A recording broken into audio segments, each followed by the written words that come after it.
Assalamualaikum warahmatullahi wabarakatuh. Shalom, salam sejahtera untuk kita semua. Om Swastiastu, Namo Buddhaya, salam kebajikan. Perkenalkan, nama saya Choa Elvina Primavera, calon guru penggerak Angkatan 11 dari SD Nasional 3 Bahasa Samarinda. Kali ini saya akan melaporkan hasil aksi nyata saya di modul 1.4 tentang budaya positif. Kali ini kami akan buka dengan bermain games. Selamat menyaksikan. Materi tentang ini, makanya saya berpikir bahwa ini sangat penting untuk kita pelajari bersama. Nah, ini disiplin positif dan nilai-nilai kebajikan universal. Mungkin maksud saya boleh maju sama Bu Pipin, kita berpasangan ya, belum ada pasangan gak apa-apa. Nah, kita coba dulu, kita bermain. Cobalah buka namanya, jadi bisa bersama atau Bu Pipin sama Bu Suti, kamu berpasangan. Tugas A adalah mengepalkan tangan, ya. Tugas B adalah membuka kepalan tangan. Ayo, siapa yang jadi ini kan sudah berpasangan, Bu Ria sudah berpasangan. Nah, kalau Bu Suti sama Bu Pipin bisa atau sama saya bisa. Silakan dulu berpasangan dulu. Atau sama Pak Jali. Sama Pak siapa? Siapa? Ya. Siapa yang jadi A, siapa yang jadi B? Siapa yang jadi A? Siapa yang jadi B? Siapa yang jadi A? Bu Suti. Nah, Bu Jesslyn sama Bu Suti, ini. Ya, sama Bu Suti kamu Pak. Ya, sudah. Yang jadi A siapa? Bu Pipin ya. Yang jadi A siapa? Bu Nili. Yang jadi A, Bu Ria. Ini yang jadi A siapa? Ayo cepet. Yang jadi A harus mengepalkan tangan, mempertahankan di dalam kepalan tangan ini adalah benda paling berharga. Yang B harus buka kepalan tangan temannya. Langsung. Jadi harus membuka kepalan tangan temannya. Ya, kita mulai ya. Yang A dulu, yang A dulu. Semua tangan atau satu tangan? Terserah bagaimana caranya. Kalau ini pasti berbahaya. Terus bagaimana caranya membuka? Bagaimana caranya membuka? Kita politikin ya, apa pokoknya sampai akhirnya kita ya. Ya. Kita mulai ya. Waktunya 30 detik. Jadi udah Tahan rekornya saya bukan. ya 30 detik ya. Saya hitung dulu. Oke. Tangan Australia. Satu. Ini yang tangan B. Boleh naik tangan itu dua tangan masa. Yang kemarin dia ikutin dia udah pokoknya yang A pertahankan tidak boleh terbuka, yang B berusaha buka karena kan ini berharga ya buat isi A, tapi yang B ini mau ambil gitu jadi harus buka. Ya 30 detik. 1, 2, 3. Iya. Ya, entah bagaimana caranya. Ya. Ayo. Ya.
yaitu the Lowland Blazer. Ini adalah contoh tentang makna kontrol kita.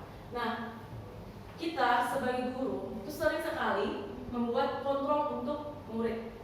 Yang pertama, ilusi guru mengontrol murid.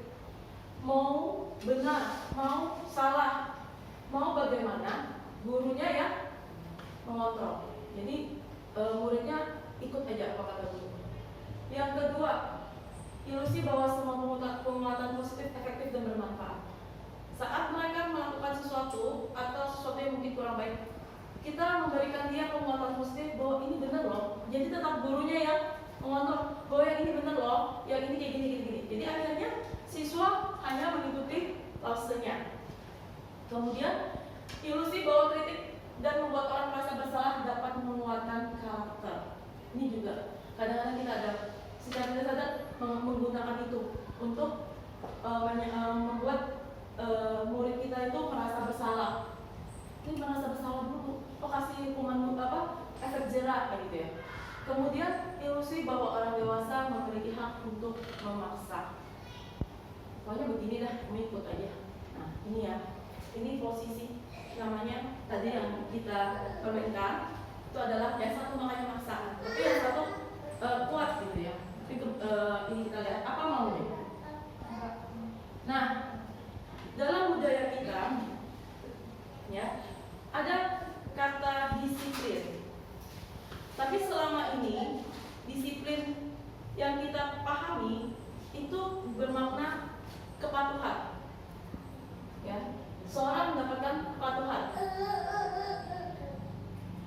Akhirnya disiplin ini dia menjadi sebuah makna yaitu terpaksa.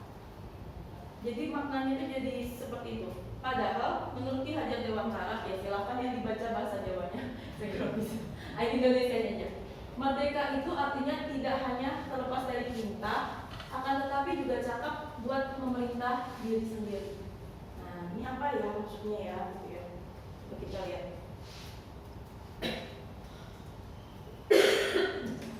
Nah dari sini Ki Hajar menyatakan bahwa untuk mencapai kemerdekaan atau dalam konteks pendidikan kita saat ini, untuk menciptakan murid yang merdeka, syarat utamanya harus ada disiplin yang kuat. Disiplin yang dimaksud adalah disiplin diri yang memiliki motivasi internal. Jadi, jika tidak memiliki motivasi internal, maka kita memerlukan pihak lain untuk mendisiplinkan kita atau motivasi eksternal karena berasal dari luar, bukan dari dalam diri sendiri. Nah, sampai saat ini masih beberapa yang kita belum paham bahwa disiplin itu adalah karena ada hukuman atau ada peraturan. Nanti kita bahas lagi ya. Maksudnya seperti itu. Nah, ini ada 3 motivasi perilaku manusia. Ya, kenapa orang itu disiplin? Contoh Pak Rizal, kenapa Bapak setiap pagi selalu datang pagi, tidak terlambat? Biasa. Baru mamanya juga. Ya, kalau misalnya mamanya ini lagi libur SMP gitu kan, apakah tetap datang pagi? Nah, kenapa? Kebiasaan dari Kebiasaan. Nah, ya itu ya. Lalu Bu Ria, apakah setiap bangun tidur ada berdoa? Dan ucap syukur. Nah, itu kenapa Ibu melakukan itu? Masih bisa bangun dosa. Berarti memang kesadaran. Nah, yang dilakukan Pak Rizal dan Bu Ria ini adalah disiplin internal. Karena memang dari kesadaran diri sendiri. Nah, ini ada 3 motivasi perilaku manusia. Yang pertama, menghindari ketidaknyamanan atau hukuman. Contoh, pakai helm daripada ditilang gitu ya. Lalu takut terlambat ya, karena ada hukuman. Kemudian nomor 2, untuk mendapatkan imbalan atau penghargaan dari orang lain. Ini juga bersifat eksternal. Contohnya, misalnya di kelas 1 nih, nanti yang datang lagi baris rapi, contohnya baris rapi ya, sebelum masuk kalau kita minta mereka baris, nanti yang bisa baris rapi langsung kasih bintang. Wah seru, anak-anak mau rapi karena mendapatkan penghargaan. Nanti kalau misalnya datang lagi dapat reward ini, dapat ini. Nah ini adalah karena ada imbalan atau penghargaan, makanya dia bersifat eksternal.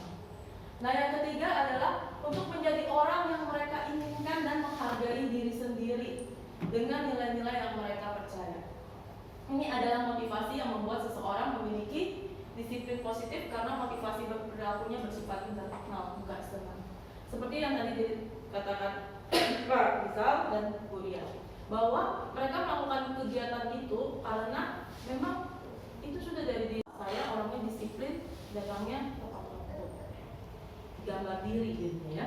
Nah, inilah yang mungkin kita juga harus sampaikan ke siswa. Tapi kalau kita sampaikan begini, mereka pasti nggak ngerti dan tidak paham. Makanya ada step-step atau langkah-langkahnya. Nah, tujuan dari disiplin positif ini adalah menanamkan motivasi yang ketiga pada murid-murid kita, yaitu untuk menjadi orang yang mereka inginkan dan menghargai diri sendiri dengan nilai-nilai yang mereka percaya.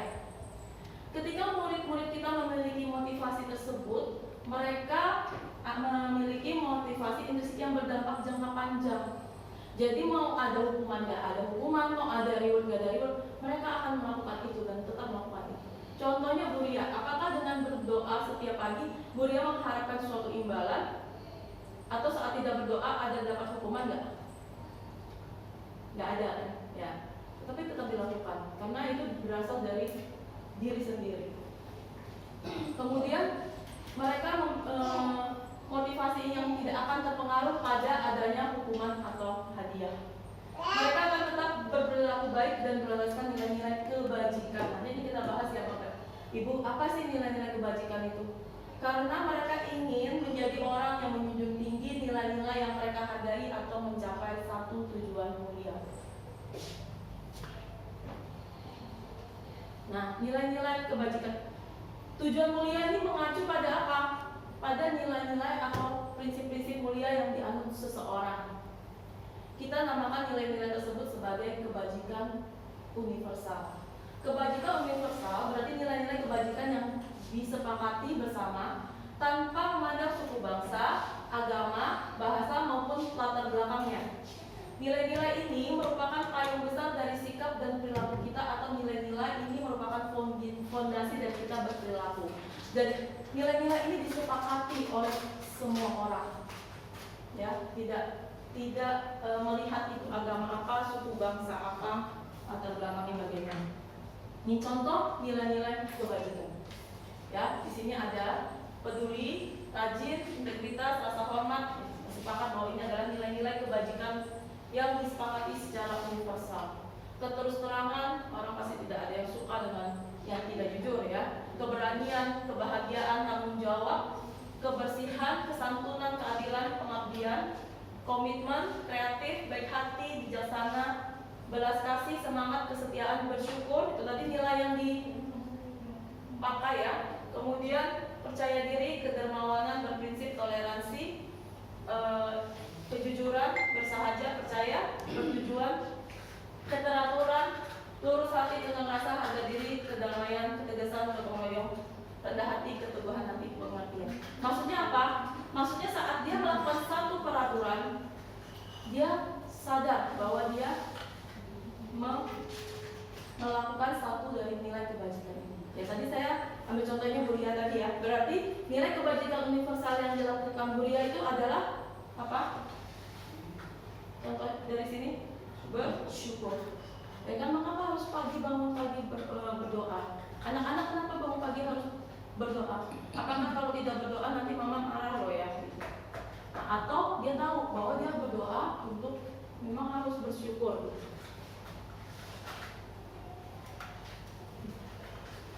Nah, contohnya seperti ini. Coba ya, Bapak Ibu bantu saya. Nomor 1, silakan Bapak Ibu tentukan nilai-nilai kebajikan universal dari kejadian-kejadian ini. Mengapa kita memiliki peraturan menggunakan helm SNI saat mengendarai motor? Siapa yang bisa bantu saya menjawab?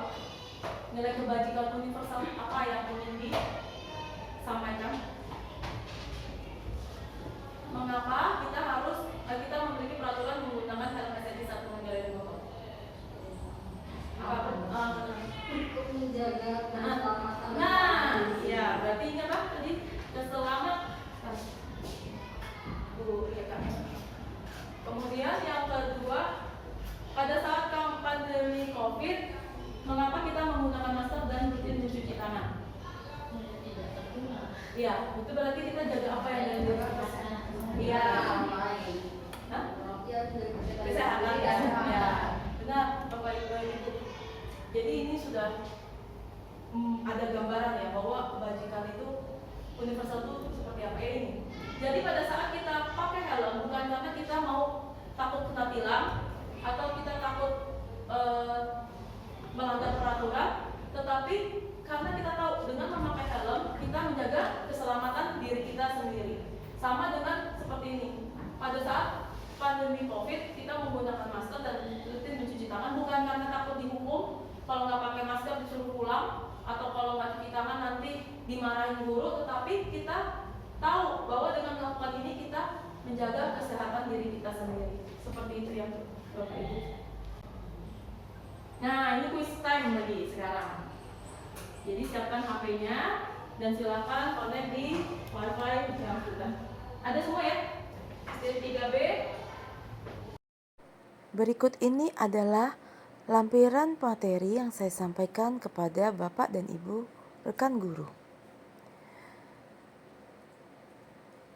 Makna di kata disiplin. Sehingga tidak salah persepsi apakah makna kata disiplin itu sebenarnya. Kemudian kita juga mengambil filosofi dari Ki Hajar Dewantara tentang makna kata disiplin. Lalu juga untuk 3 motivasi perilaku manusia oleh Diana Gosson dan juga penjelasan tujuan dari disiplin positif kepada murid-murid kita. Apakah yang ingin dicapai? Kemudian penyampaian nilai-nilai kebajikan universal. Nilai-nilai ini merupakan fondasi kita berperilaku. Juga disampaikan contoh-contoh tentang nilai-nilai kebajikan universal tersebut. Untuk mengetahui pemahaman para guru terhadap materi yang saya sampaikan, saya memberikan pertanyaan yang berkaitan dengan materi. Di quizzes, kemudian join myquizzes.com. Selanjutnya, saya akan masuk ke pembahasan hukuman, konsekuensi, dan restitusi. Namun sebelum itu, saya akan memberikan asesmen awal kepada para guru. Di dalam asesmen tersebut terdapat beberapa pertanyaan tentang hukuman dan konsekuensi. Ya, kodenya dari saya share dulu. Udah semua? Itu ada. Sekarang kita mau beranjak lagi ke hukuman, konsekuensi, dan restitusi. Tetapi sebelum saya masuk, saya mau memberikan beberapa pertanyaan kepada Bapak Ibu. Sudah semua masuk? Tinggal klik kode? Ya. Oke, kodenya 526. Perintah loh, sama. Iya. Mas Hadim. Ya. 526 782.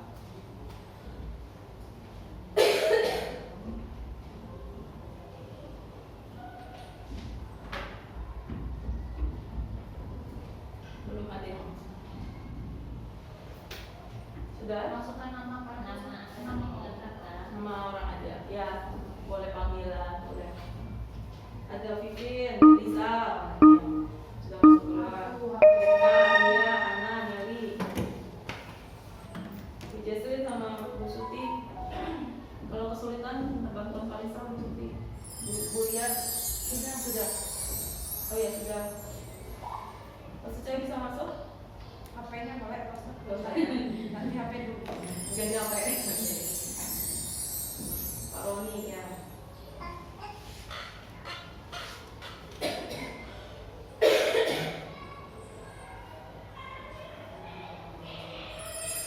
Ya, kita boleh pakai aplikasi-aplikasi seperti ini ya Bapak Ibu untuk asesmen siswa kita gitu ya. Terutama yang kelas-kelas besar, mereka pasti senang gitu ya sambil bermain game kita memberikan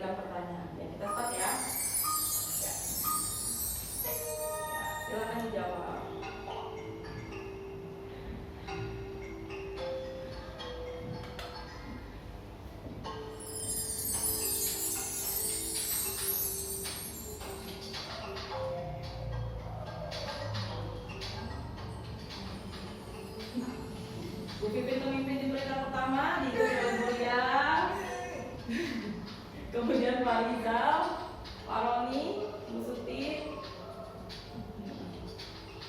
masih tetap Bu Vivi dengan nilai 1760, disusul oleh Bu Lia, disusul oleh Pak Roni, tuh ya.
Selanjutnya, saya akan menjelaskan tentang hukuman, konsekuensi, dan restitusi itu apa.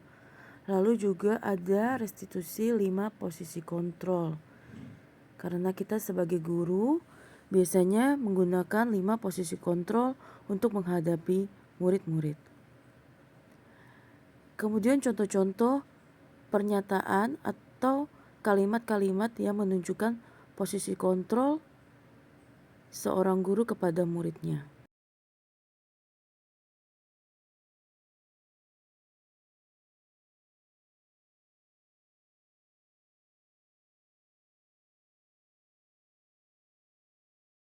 Lalu saya juga menyampaikan apa itu segitiga restitusi.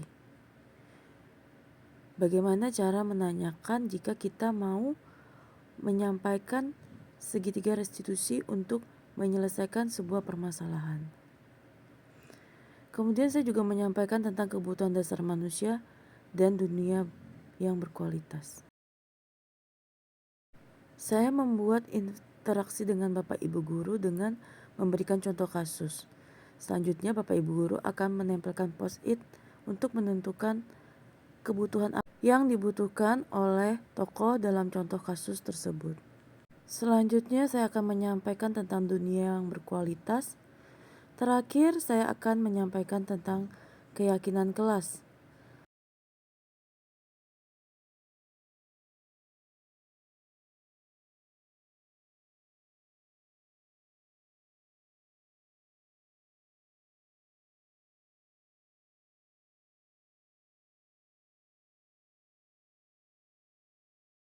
Jadi hanya pihak guru yang memberikan, murid menerima aja. Makanya tadi ada lari keliling lapangan basket, suka-suka gurunya. Pokoknya kamu terlambat, lari keliling lapangan. Atau kayak silakan maju ke depan kelas, angkat kaki 1. Jadi tidak ada kesepakatan sebelumnya bahwa jika kamu tidak bawa buku, kamu ke depan dan angkat 1 kaki. Gitu. Jadi hukuman ini bersifat satu arah. Konsekuensi sudah terencana atau sudah disepakati. Nah, ini yang sudah kita lakukan ya, kesepakatan kelas ya masing-masing. Jadi sudah tahu, murid-muridnya ini sudah tahu kalau melanggar nanti bagaimana. Sudah dibahas dan disetujui oleh murid dan guru. Nah, ada lagi yang baru rose-rose ini juga saya baru tahu, restitusi. Apa itu? Merupakan proses kolaboratif yang mengajarkan murid untuk mencari solusi dari masalah mereka dan membantu murid berpikir tentang orang seperti apa yang mereka inginkan dan bagaimana mereka harus memperlakukan orang lain. Jadi dengan restitusi mereka akan berusaha menuju ke nilai-nilai kebajikan tadi dengan sehingga dia melaksanakan peraturan itu dengan kesadaran intrinsik atau dari diri sendiri. Nih, ada 5 posisi kontrol ya dalam restitusi. Apa aja sih rasanya? Ada 5 posisi kontrol. Nah, kalau kita lihat ada penghukum, teman, pembuat rasa bersalah, pemantau, manajer. Ini adalah 5 posisi kontrol. Nanti saya akan banyak minta koelase ke depan yang tempelkan posit-posit ini. Nanti dibagi dulu. Mana sih? Ya. Ini dibagi ya, di sini. Bagi satu. Kalau kurang masih ada. Satu orang berapa? 2 orang. Bagi aja dulu. Kalau kurang ada juga. Ya. Ini saya jelaskan dulu. Nanti koelase boleh sudah saya jelaskan, boleh menulis di sini. Itu prosesnya sudah. Digambarkan aja kan? Ya. Nanti kalau kurang lagi. Ya. Saya jelaskan dulu. Ini 5 posisi kontrol yang sering sebagai koelase kita lakukan. Yang pertama, penghukum. Nah, seperti ini bahasanya. Aturan saya atau awas, kamu selalu saja salah. Selalu aja seperti ini ya. Selalu aja salah. Guru seperti ini pasti percaya hanya ada satu cara pembelajaran yang berhasil, yaitu cara dia. Jadi suka menghukum, bukan suka, maksudnya kebiasaannya kalau tidak ada siswa yang tidak menepati peraturan langsung hukum, seperti itu ya. Koelase jangan merasa ini akan, oh saya ini nggak apa-apa, karena tentunya kita sebelum-sebelumnya juga pasti akan pernah melakukan ini. Saya sendiri juga pernah melakukan ini. Kemudian yang kedua, pembuat rasa bersalah. Nah, ini orang-orang yang suka mencari empati yang ibu sangat kecewa sekali gitu ya. Lalu berapa kali sih bapak harus kasih tahu kamu? Kemudian gimana coba kalau orang tua kamu tahu kamu begini? Nah, ini terus terang juga saya sering lakukan ya. Jadi dia membuat murid itu merasa bersalah. Nah, di posisi ini murid akan membuat penilaian secara tidak sadar. Kita membuat murid ini memiliki penilaian diri yang buruk tentang mereka. Oh, saya sudah bersalah gitu. Murid akan merasa tidak berharga dan telah mengecewakan orang-orang yang disayanginya. Kemudian teman, ini juga banyak ya kita lakukan. Ayo bantu demi bapak, ya. Ayo ingat tidak bantuan bapak selama ini. Kemudian ya sudah, tidak apa-apa, kali ini guru bantu, bapak bantu bereskan. Jadi dia memposisikan sebagai teman. bila suatu saat guru tersebut tidak membantu, maka murid akan kecewa dan berkata, saya pikir Bapak teman saya, atau saya pikir Ibu teman saya. Ya, murid merasa dikecewakan dan tidak mau lagi berusaha. Hal lain yang mungkin timbul adalah murid akan bertindak untuk guru tertentu dan tidak untuk guru lainnya. Ya, tergantung guru. Saya menganggap misalnya Pak Rizal itu teman, saya ikut. Kalau saya nggak mau teman sama saya nggak mau ikut kayak gitu ya. Jadi dia seperti ini jika dia posisi kontrolnya teman. Kemudian pemantau. Ya, peraturannya apa yang telah lakukan, konsekuensinya apa. Pemantau ini dia mengandalkan peraturan, mengandalkan penghitungan catatan data yang dapat digunakan. Jadi sebagai bukti atas perilaku seseorang. Nah ini yang sering kalau ada pelanggaran yang ditanya, kau sudah tahu peraturannya apa, gitu ya. Berarti kau melanggar. Posisi pemantau ini berasal dari teori stimulus respon yang menunjukkan tanggung jawab guru dalam mengontrol murid. Dia memantau murid ini sesuai dengan data, catatan, perhitungan, gitu ya. Kemudian yang terakhir manajer. Nah, pertanyaan-pertanyaannya adalah begini: apa yang kita yakini? Ya, kembali ke keyakinan kelas. Apakah kamu meyakininya? Jika kamu yakininya, kamu apakah bersedia memperbaikinya, gitu ya. Kemudian, jika kamu memperbaiki ini, hal ini menunjukkan tentang apa, gitu. Nah, tugas manajer bukan untuk mengatur, tetapi kita membimbing murid untuk dapat mengatur dirinya. Memang tidak mudah Bapak Ibu, saya paham. Tetapi kita coba dan kita pelan-pelan laksanakan. Seorang manajer bukan memisahkan murid dari kelompoknya, tetapi mengembalikan murid tersebut ke kelompoknya dengan jauh lebih baik dan lebih kuat.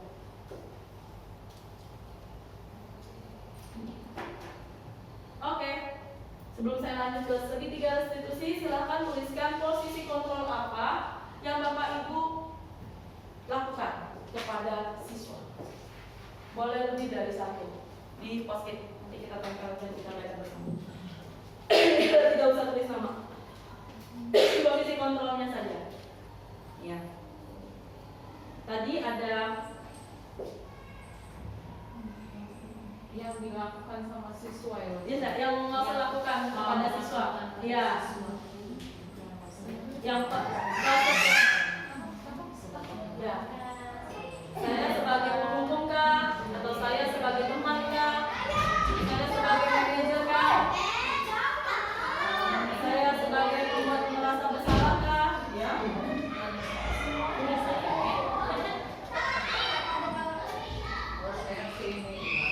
Ya, ya. Boleh, kalau sudah 5 bagus terus aja nggak apa-apa. Jadi tidak ada salah dari 5 posisi kontrolnya, tidak ada.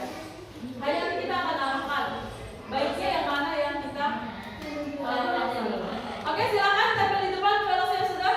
Terima kasih sebelumnya sudah berpartisipasi di sini. Gak usah nyontek. Ya. Langsung isi saja. Saya pernahnya begini. Oh, saya biasa begini. Saya terus. Ininya aja.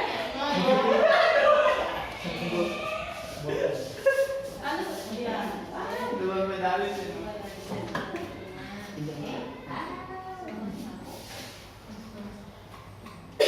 Ya. Ayo masuk. Nah, waktunya kita. Oke, bentar lagi. Oke, 2 menit. Oke. Kasih jalan dulu.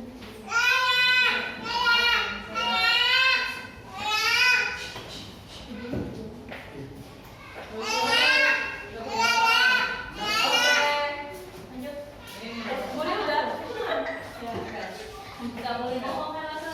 Ya, nggak apa-apa, kita kan belajar sama-sama. Pasti ada dari kayak harus ngomong. Ya betul ya. Kita mau pamer apa?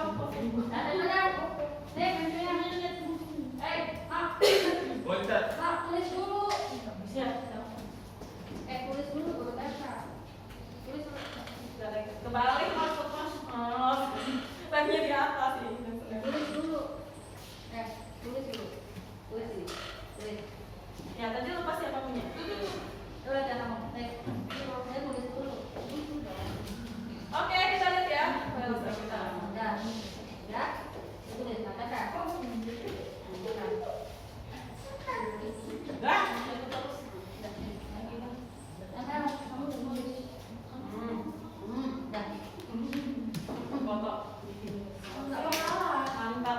Dino. Yeay. Oke, kita lihat ada manajerial, pemantau teman. Kalau bisa sudah ada manajer ya. Kemudian membuat rasa bersalah, teman.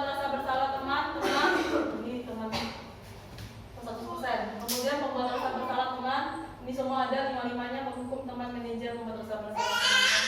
Membuat rasa bersalah, menghukum. Ya. Kita mengarah ke pemantau dan kalau bisa ke manajer. Boleh kadang kita bertindak sebagai teman, boleh, tapi itu jangan menjadi pokok dari kita, sikap kita setiap kali ada kejadian. Ya, jadi diusahakan menghukum dan membuat rasa bersalah kita hilangkan pelan-pelan. Ya, kita hilangkan pelan-pelan. Nah, ini tadi untuk mengarah ke restitusi itu bagaimana? Ya, ini segitiga restitusi. Ada 3 tahapan.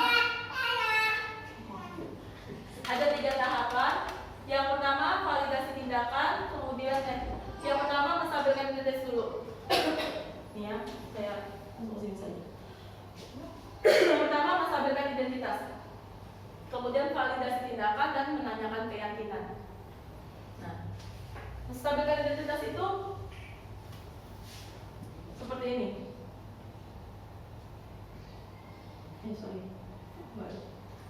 Nah, menstabilkan identitas itu adalah setiap orang pasti pernah melakukan kesalahan. Jadi pada saat ada anak melakukan kesalahan, kita pahami dulu. Lalu tahu setiap orang pasti pernah melakukan kesalahan. Ya. Kamu bukan satu-satunya yang melakukan kesalahan seperti ini. Jadi kita pahami dulu identitas si anak ini bahwa dia memang melakukan kesalahan. Tetapi juga bukan kamu salah, tidak salah. Tapi kita paham bahwa dia melakukan kesalahan. Kemudian validasi tindakannya dia. Tentu kamu punya alasan kenapa melakukan itu. Gitu loh. Kemudian adakah cara yang lebih efektif untuk mendapatkan apa yang kamu butuhkan? Nanti kita akan lihat lagi kebutuhan manusia itu apa sih sampai dia melakukan kesalahan-kesalahan atau melanggar peraturan di sekolah. Terakhir menanyakan keyakinan. Keyakinan kelas apa yang kita telah sepakati. Kemudian adakah keyakinan kelas yang kamu melanggar atau yang kamu ingkari, gitu ya. Kemudian kamu ingin menjadi orang seperti apa. Jadi nanti dia akan berpikir bahwa hal yang dia sudah lakukan ini akan merugikan dirinya sendiri. Jadi bukan kita yang kasih tahu tadi tuh begini ya, berarti kamu ini begini, kita yang kasih tahu, kita yang simpulkan, kita yang mengkontrol dia. Tetapi dia sendiri yang menyadari bahwa perbuatannya dia ini salah. Tetapi kita paham dia salah. Jadi kita tidak menjudge dia, mengucilkan dia, tidak. Nah, kemudian dia harus tahu kenapa dia melakukan hal itu. Lalu apa yang bisa dia perbaiki? Setelah dia tahu dia melanggar keyakinan kelas, apa yang dia bisa perbaiki? Ini ya tadi ya, Baros. Jadi ini kita akan melakukan hal terbaik yang bisa kita lakukan, itu menstabilkan identitas. Kemudian validasi tindakan yang salah, semua perilaku memiliki alasan. Kenapa dia misalnya mencolok teman, gitu ya contohnya teman. Kemudian menanyakan keyakinan. Kita semua memiliki motivasi internal. Yang tadi ya, sudah kita bahas bersama. Nah, sebelum kita ke kasus, ya, ini ada kebutuhan dasar manusia. Kebanyakan siswa kita melakukan pelanggaran karena ini kebutuhan dasarnya tidak terpenuhi. Bukan hanya siswa, guru-guru juga, karena kan guru-guru manusia semua di sini ya. Nah, ini 5 kebutuhan dasar manusia. Yang pertama penguasaan, kasih sayang dan rasa diterima, bertahan hidup, kesenangan, kebebasan.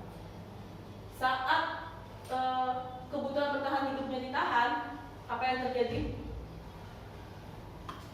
Pasti kita nggak boleh makan, kan bertahan hidup ya, lapar, pasti sudah yang benar aja nih, masa kita nggak boleh makan, mau ngambil jam makan buat rapat, misalnya itu kan makanya akhirnya lapar, gitu. Akhirnya terganggu kebutuhan hidupnya, bertahan hidupnya. Kemudian penguasaan, ya, kasih sayang dan rasa diterima. Jika tidak ada juga pasti akan mudah mencari perhatian lah di kelas nakal dan lain sebagainya. Itu kenapa? Karena oh dia tak pernah dapat kasih sayang, kesenangan, dan kebebasan. Ini 5 ini yang kita harus paham. Selain kita sebagai guru, siswa juga butuh. Siswa manusia juga loh, gitu ya. Murid-murid manusia juga, dia juga butuh. Nah, contoh kasus, nah ya, ini contoh kasusnya. Kita lihat ya. Nanti Bapak Ibu tolong yang mau berpartisipasi silakan tempelkan aja post-it-nya di sini. Kita lihat ya. Tadi ada 5 kebutuhan dasar manusia. Dinda, seorang anak kelas 3 SD, begitu tiba pulang dari sekolah, dia menangis dan mengadu pada ibunya bahwa dibenci banget pada Bu Rani, gurunya. Menurut Anda, kebutuhan apa yang berusaha dipenuhi oleh Dinda jika jawabannya seperti ini? Bila Anda berada dalam posisi Ibu Rani dan mendengar informasi dari ibunya Dinda. Jadi setelah Dinda sampai rumah, dia cerita sama mamanya nih. Mamanya kabarin Ibu Rani. Yang pertama, mamanya bilang ya pasti ya, Dinda kenapa kamu nangis pulang-pulang nak? Jawab nih, ibu guru bilang aku tidak boleh bersenandung waktu mengerjakan tugas. Katanya kelas harus tenang, tidak ada suara, kan gak seru jadinya. Nah, siapa? Silahkan Kuelase, boleh salah satu tolong tempelkan post-it mencoba ini kebutuhan apa yang Dinda perlukan. Silakan. Ya, karena kita terbatas waktu, jadi kita coba aja. Kebutuhan apa sih ini? Nomor 1. Ya, salah satu saja minta tolong. Dia mau nyanyi, nggak boleh gitu ya.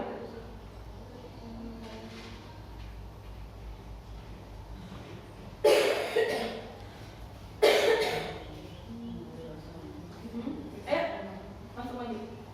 Maksudnya satu-satu? Enggak. Satu aja, satu dulu aja. Siapa yang mau jawab? Satu los aja. Enggak, maksudnya itu kita... Oh ya, ini satu. Ya. Yang kedua dia ngomong, ibu guru tidak menyapaku hari ini, padahal aku pakai jepit pramugari. Nah, ini dia kebutuhan apa? Nah, kemudian yang ini, aku bosan, masa belajarnya cuma gitu aja, dengerin ibu guru aja. Nah, ini kebutuhan apa? Kemudian aku sebel, gambarku tidak rapi, malah ibu guru nunjukin ke teman-teman di depan kelas.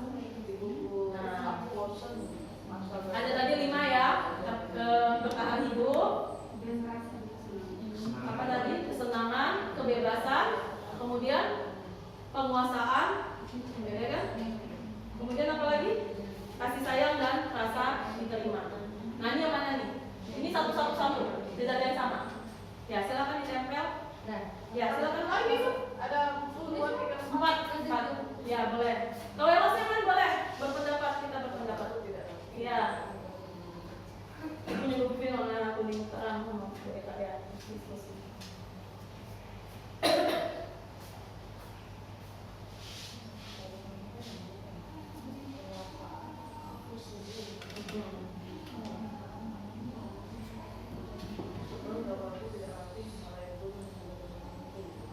Ayo, yang sudah bisa menjawab boleh. Beri ada yang mau ditempel? Seperti ada yang mau ditempel boleh, tapi langsung ditempel karena kita sudah waktu ini sudah 8.30 ya Bapak Ibu. Maksudnya boleh cerita. Sama jawabannya. Ada yang berbeda? Nah. Ya silakan Ibu. Gak apa-apa Ibu sudah selesai. Ya. Satu nggak apa-apa. Yang nomor 1 ini berarti ada kebebasan. Pas 1, 3, 4 ya.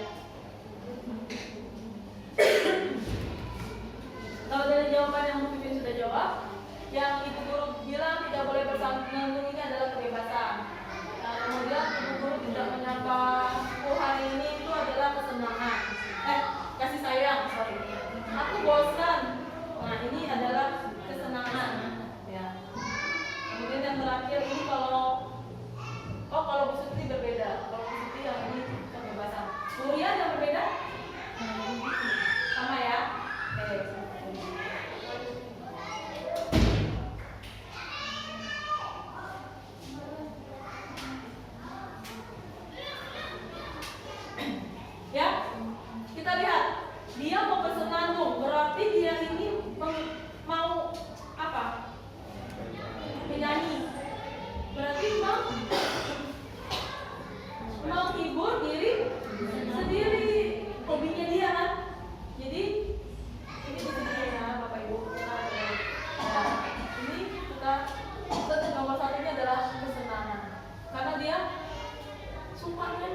begitu aja, bosen. Saya mau begini nggak boleh, saya mau begitu nggak boleh, nggak bebas. Nah yang terakhir ini baru penguasaan, ya penguasaan. Dia mau menunjukkan karyanya, ya penguasaan ini adalah contohnya kayak apresiasi, tapi ternyata malah diolok, ya. Ini nanti akan saya bagikan apa sih pengertiannya lebih detail ya Bapak Ibu, karena kita terkendala waktu. Nah ini dunia berkualitas adalah dunia tempat khusus di pikiran Anda di mana Anda menyimpan gambaran representasi dari semua yang diinginkan. Berisi orang-orang dan apa saja yang terbaik dalam hidup Anda dan membuat Anda merasa bahagia dan terpenuhi kebutuhan dasar Anda. Jadi tidak hanya siswa, kalau guru tidak terpenuhi kebutuhan dasarnya juga bisa apa? Tanggung ya. Berbuat tanggung ya. Jadi ya istirahat dulu ya keluarnya. Kemudian kita lanjut. Sama murid kita juga begitu. Mereka mempunyai gambaran tentang dunia berkualitas mereka.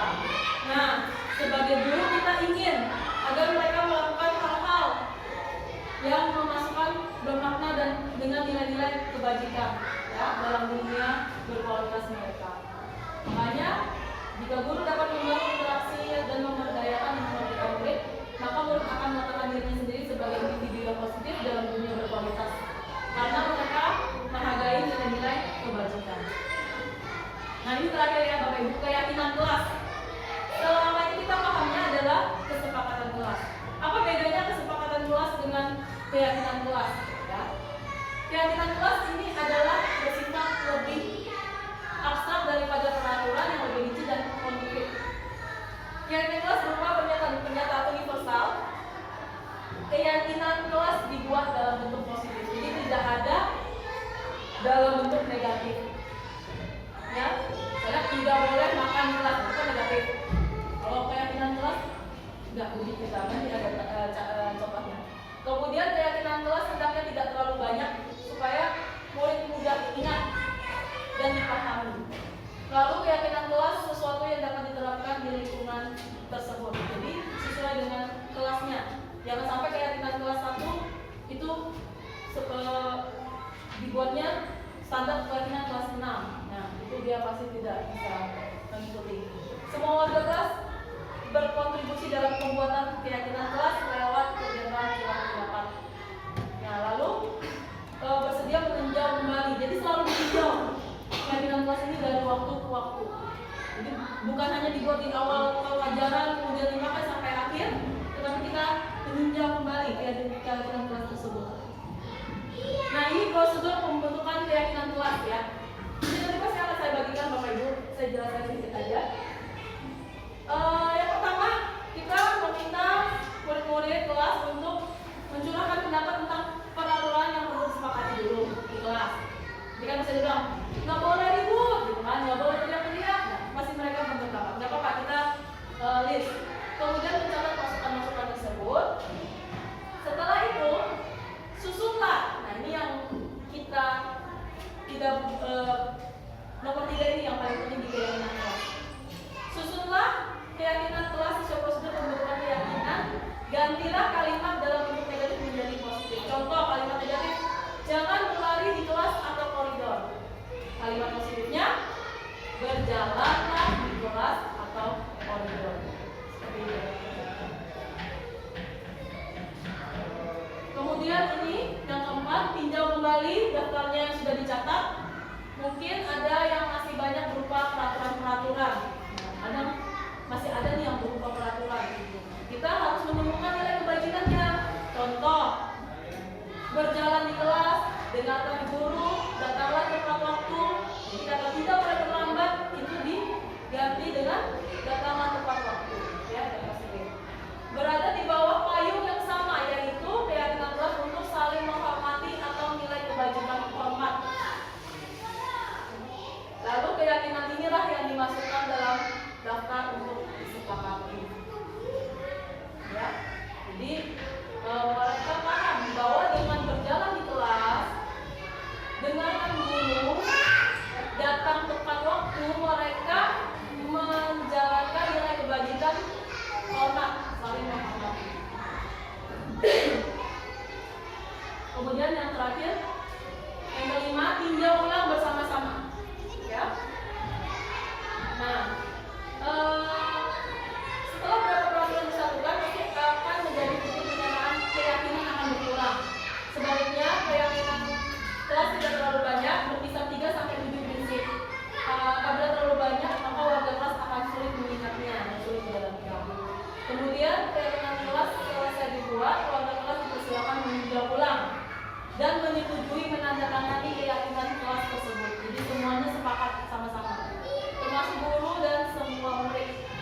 Selanjutnya, keyakinan kelas bisa diletakkan di dinding kelas, di tempat yang mudah dilihat semua warga kelas. Ya, nanti saya kirim ya. Oke, Sisi, terima kasih, thank you. Ya, itu saja kita pembahasan kita hari ini. Terima kasih Bapak Ibu sudah bersedia belajar bersama. Terakhir, posisi masih ada kan ya? Saya minta tolong menuliskan refleksi. Refleksi itu artinya apa sih yang saya dapat dari pertemuan hari ini? Silakan ditulis di papernya. Waktunya 2 menit ya, karena kan kita mulai belajarnya 8.40. Ya, silakan ditulis di masing-masing refleksi yang saya dapatkan. Kalau kali ini sama ya, Bapak Ibu. Jadi refleksi. Ya, refleksi. Apa yang saya dapatkan dari hari ini?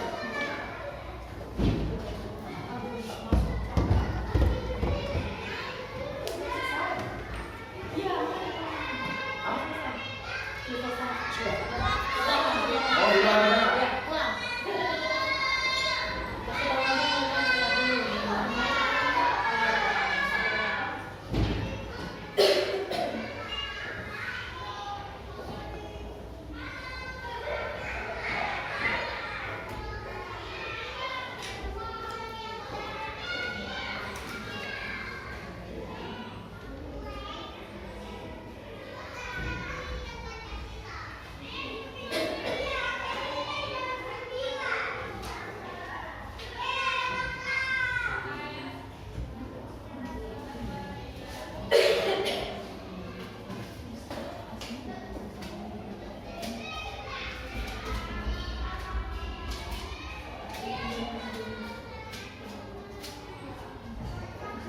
Ya, Bapak Ibu, kita bisa juga menggunakan cara ini ya. Jadi menggunakan post-it, menggunakan mereka bicara, boleh juga langsung bicara secara langsung untuk menanyakan refleksi setiap kita selesai melakukan pembelajaran. Ya, terima kasih. Ya, jadi sehingga kita tahu, oh siswa kita setelah kita sampaikan materi, apa yang mereka dapat.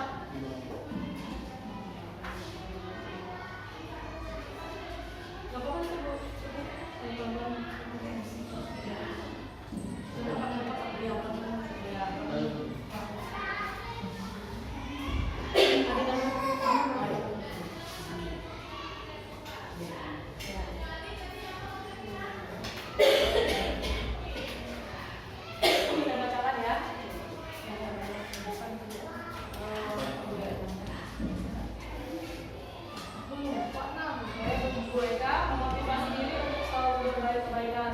Bercontoh sendiri positif untuk diri sendiri dan orang lain.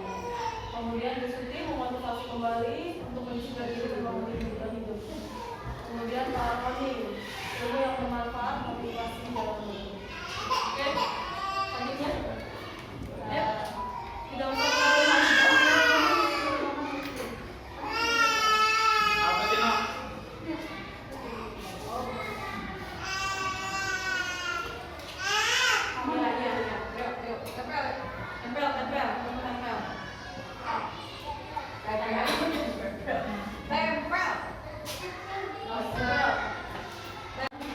Yang halaman pertama.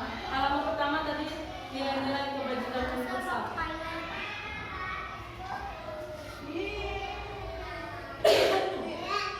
Oke, semoga saya mendapatkan ilmu baru tentang bagaimana sebagai guru bisa berdiri dengan baik. Oke, terima kasih. Kita diajak untuk bercerita dengan diri kita bagaimana sebagai guru yang seperti apa pesan kasih. Ayo, langsung.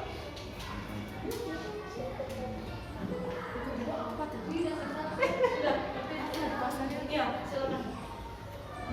Ya, silakan setelah satu dulu. Terima kasih Ibu.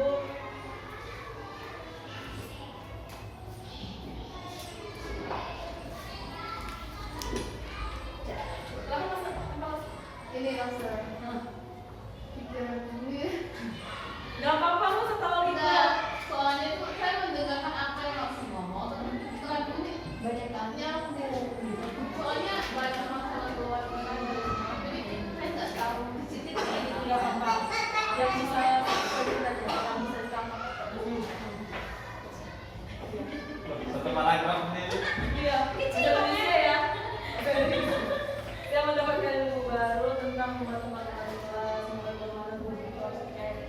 Yang belum kelasnya kita harus mengajar. Jadi kita harus jadi apa ya menjadi manajer Ya. bukan hanya sebagai pemangku saja. Ya. Oke, pembelajaran oke, lupa. Siapa Posisinya yang dia sama aku. Ayo Buria, Jesslyn, sebagai Buria 6 lembar. Kalau sekarang sekarang boleh ngomongin nggak apa-apa ya. Dari selama ini mau hukum ya. sering Ya. sering juga sebagai teman akhirnya gurunya nggak ada Refleksi yang saya dapat tentang restitusi motivasi diri itu lebih baik dengan nilai kebajikan. Terima kasih. Ayo selesai. Buria, berdua ini aja tadi Gam. Kita harus tutup karena siswa juga sudah akan masuk kelas.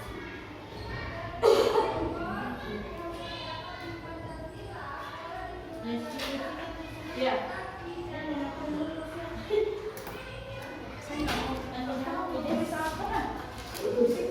tulis nama saya lalu selesai Nggak ada nama lagi, ya just nggak apa-apa. Ya. Terima kasih. aku salah tak bangun Nah, kan? Udah panjang padahal. Oke, Bang. Memotivasi diri menjalani ya. Oke, terima kasih. Oke. Masih saya mau oke. Terima kasih ya Kuelose untuk pertemuan hari ini sudah selesai. Terima kasih atas partisipasinya. Terima kasih juga atas kontribusi dan refleksinya. Semoga ilmu yang kita belajar bersama-sama hari ini dapat berguna bagi kita untuk diterapkan dan diberikan kepada siswa-siswa kita di kelas ya. Saya tutup sekian. Wassalamualaikum warahmatullahi wabarakatuh. Salam kebajikan, salam sejahtera untuk kita semua. Om Santi Santi Om, Namo Buddhaya. Terima kasih kalau saya silakan kembali ke kelas masing-masing. Ya. Taruh aja ke depan. Berikut ini adalah jawaban dari para peserta aksi nyata, yaitu oleh Bapak dan Ibu guru, dan terakhir refleksi.